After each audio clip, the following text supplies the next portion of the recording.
Hi everyone, welcome back to my channel. Today we're diving into something that impacts all of us, inflation. We'll explore what inflation is, its causes, effects, and how governments try to control it. If you enjoy learning about economics and finance, make sure to subscribe and hit the notification bell for more videos. So, what is inflation? Simply put, inflation is the rate at which the general level of prices for goods and services is rising and subsequently purchasing power is falling. It's measured by indices like the Consumer Price Index, CPI, and the Producer Price Index, PPI. When prices rise, each unit of currency buys fewer goods and services. It's important to distinguish inflation from deflation, which is the decrease in the general price level, and hyperinflation, which is an extremely high and typically accelerating inflation. There are three main types of inflation. Demand pull inflation. This occurs when the demand for goods and services exceeds their supply.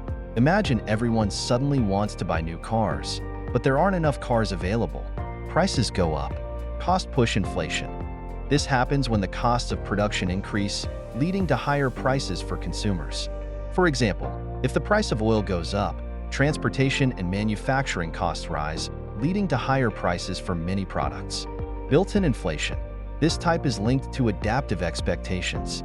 As prices rise, workers demand higher wages to keep up with the cost of living, leading to increased production costs and further inflation.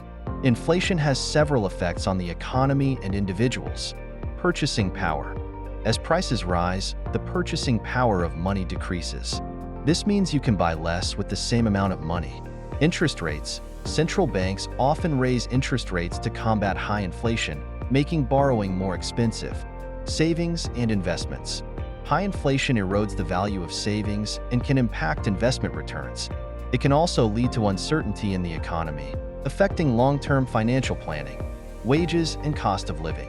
Often, wages may not keep up with inflation, leading to a decrease in real income and purchasing power. Let's look at some historical examples.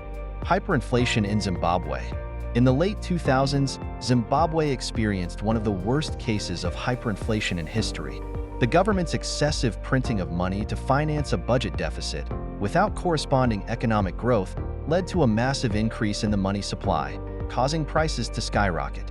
The Great Inflation in the 1970s in the USA. This period of high inflation was triggered by oil price shocks, increased government spending, and expansionary monetary policies. The combination of supply shocks and high demand led to prolonged economic instability. Post-World War I Germany faced hyperinflation in the 1920s due to the economic aftermath of World War I and heavy reparations. The German government printed more money to meet reparations, drastically increasing the money supply and causing prices to soar. Governments and central banks use various tools to control inflation.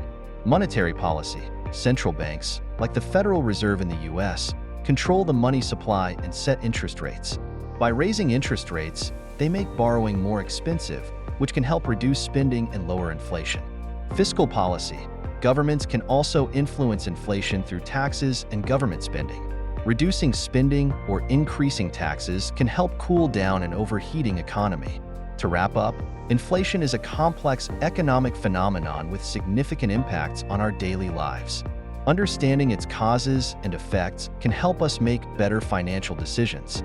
If you found this video helpful, please give it a thumbs up and leave a comment below with your thoughts on inflation. Don't forget to subscribe for more educational content. Thanks for watching, and I'll see you in the next video.